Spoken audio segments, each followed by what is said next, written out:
ganun lagi na lang lumalabas sa weteng. Lagi Oh. na lang ako natatalo. Eh di, tumataya ka ba? Eh hindi.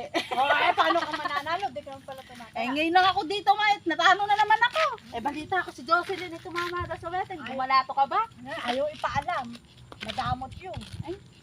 Eh, ako babalato sana eh. Oh. Eh kaso marami daw siyang bibili. Marami pa raw siyang babayarang Ayaw, may tinatanggay. May doon sa kinamay.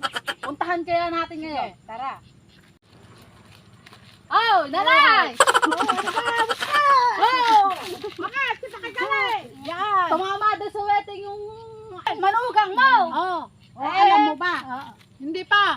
Madamot talaga yung manugang mo. Hindi mo Ayaw alam ayaw sa'yo. mo pabalato. Mukha araw kasing pera, kaya ka hindi pinaalam sa'yo. Puntahan kaya natin bumalato tayo ngayon. Oo, yes. Bumalato tayo. Bili tayo ng ano? Anak. Sige.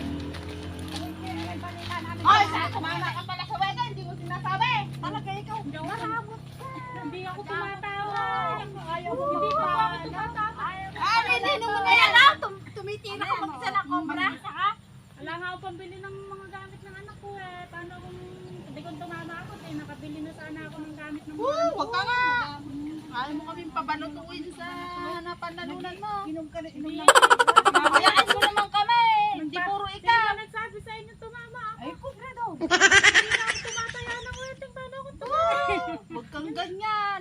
Niloloko lang kayo ng kubrador na yan. Sino ba yung kubrador? Hanap na ako namin.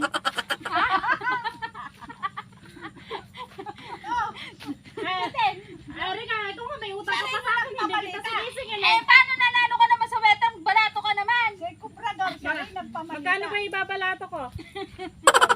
Eh, ba't yun eh? Niloloko Ayaw ka ba naman talaga? ah. Bugbog ka